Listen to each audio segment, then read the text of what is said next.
Warning, this product contains extreme nostalgia. Has your job got you down? Is adulting not as fun as you thought it would be? Do you want a way to recapture that happiness from when you were a kid? At Retrostalgia Box, you feel like a kid again. Comics, toys, and video games hand-curated from the past and straight to your door. Unbox happiness at retrostalgiabox.com. Once again, that's retrostalgiabox.com.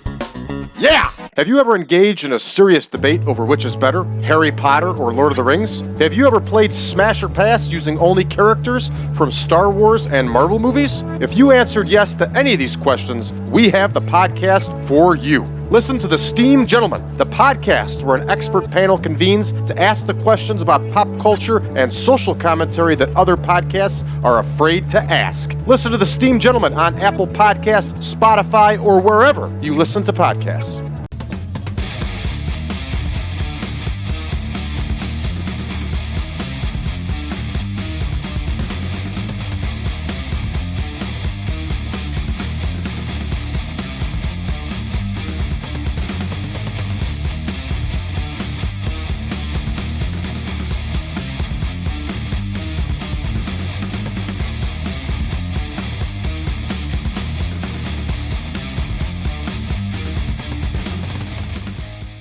Welcome back, ladies and gentlemen, to the Real World Chronicles. I'm your host, Brad Drake, and this is my AEW save.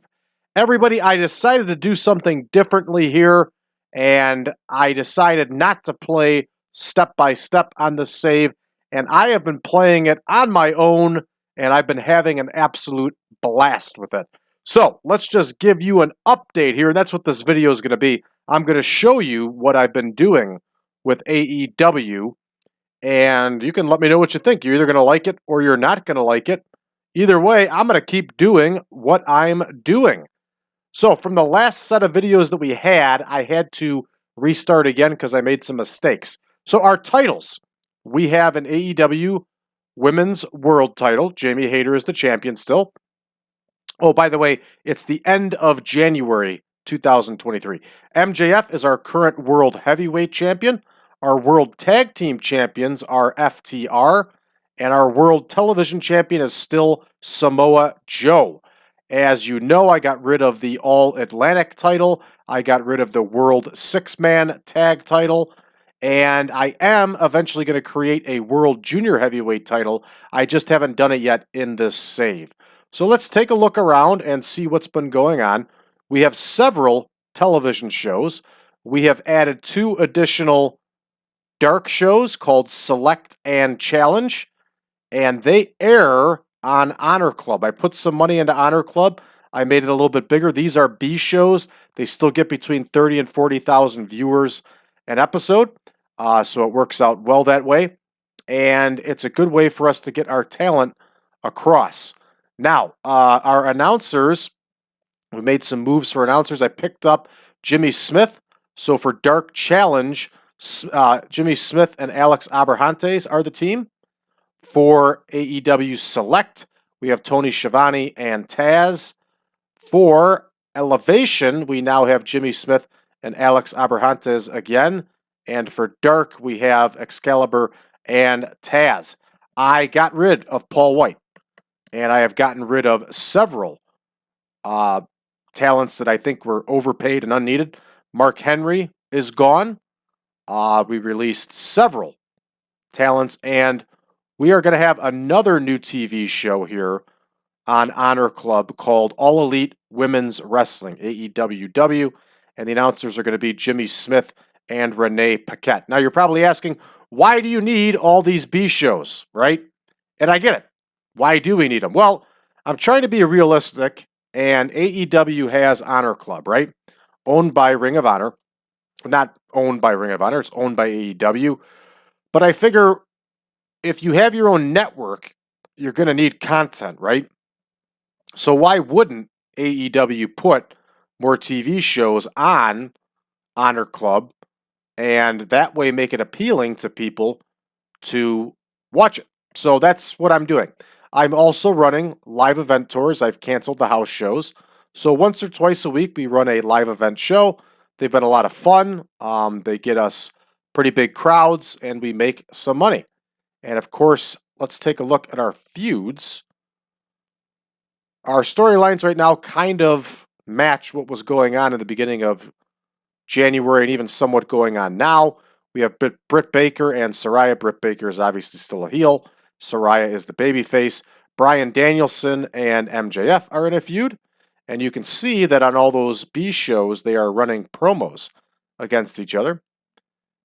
Adam Page is up against Jon Moxley. They are doing the same thing, running promos against each other, building up the feud. Ricky Starks and Chris Jericho are in a feud.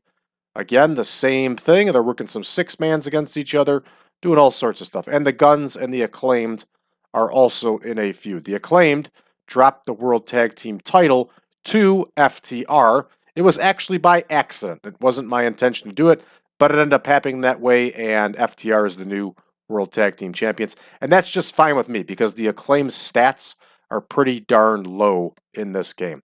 So that's the feuds. That's what we have going. We're getting ready to roll into February here.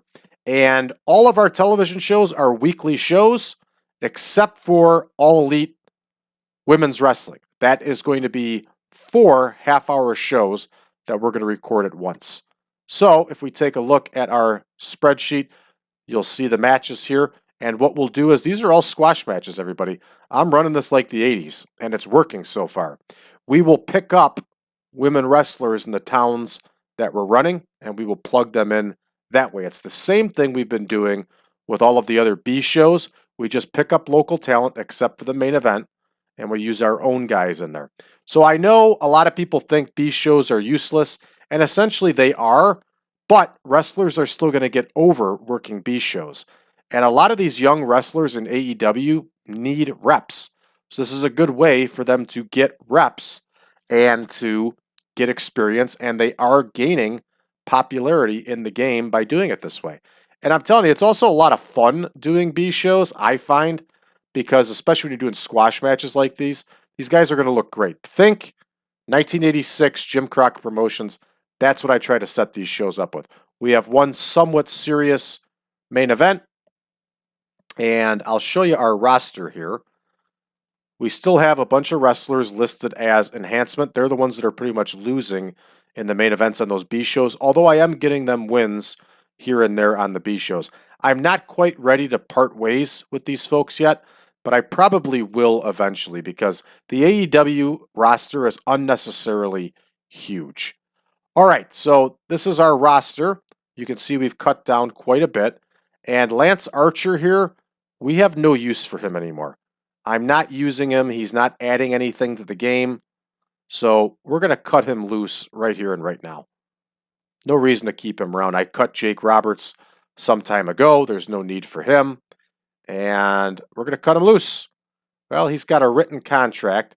It's going to cost us $73,000. That's okay. We're going to cut him loose. We are not using him. We don't need him. Frankly, we could cut probably half this roster and be just fine because we're just not using these people. And you can see even with all the added TV shows, even with the added live events, we're just not using these people. There's too many people on the roster. So we'll most likely end up getting rid of quite a few other people here also.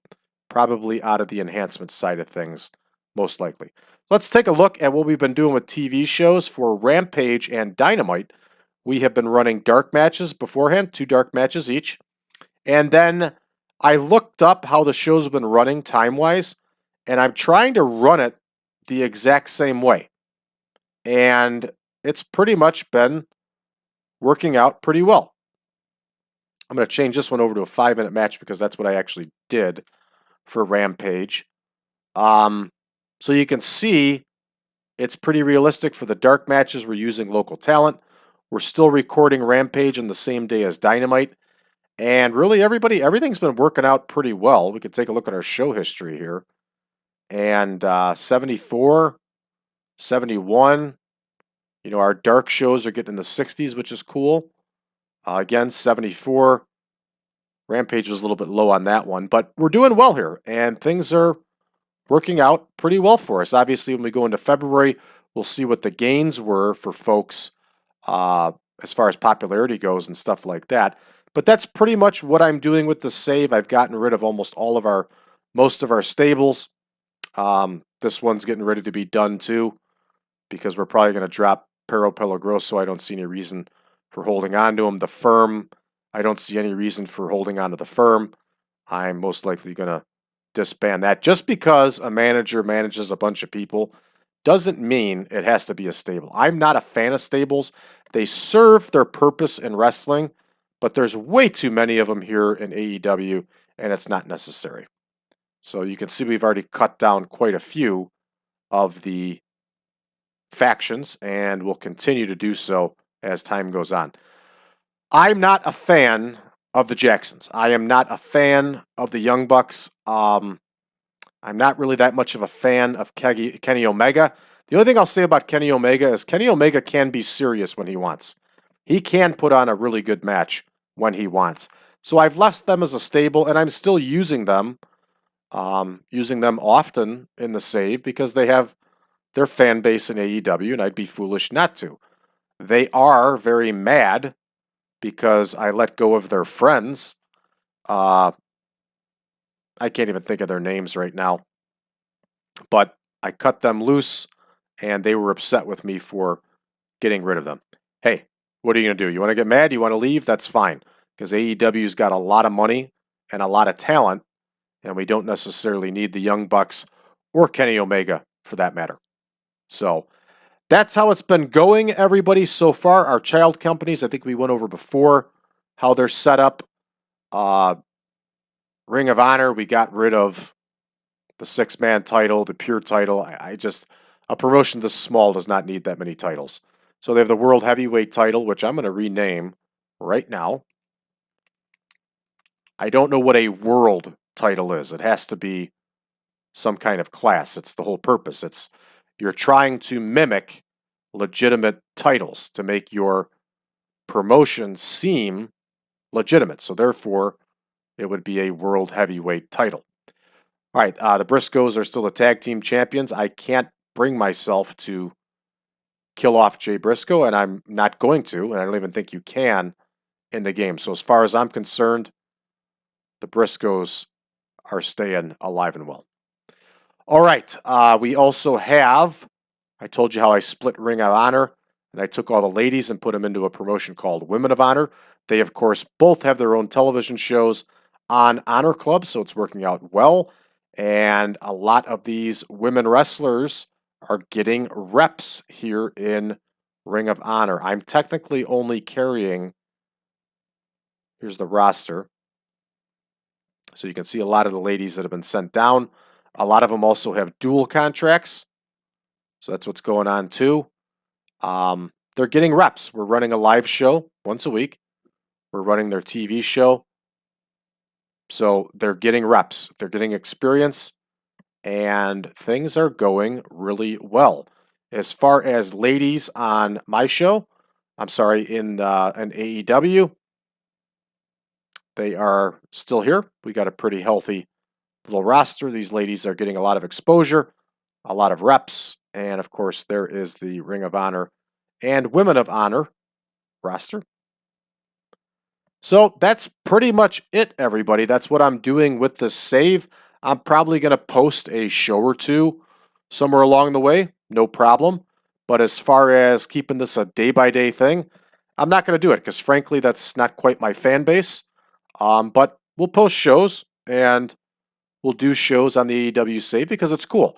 I'm having fun playing something modern. What I'm really enjoying is I'm watching a lot of Dark and Elevation, and I'm learning a lot of the wrestlers. I'm learning a lot about we're learning a lot about the wrestlers, and because I haven't paid much attention to wrestling in the last 5 to 7 years, so I'm learning, and I'm having a good time with it. So that's going to do it, everybody, for this episode. Make sure you can check us out on Patreon, patreon.com/PowerCast Network. You can get all of these shows early and ad-free.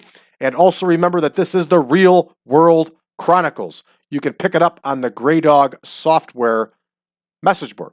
So thanks for tuning in, everybody. We'll see you next time.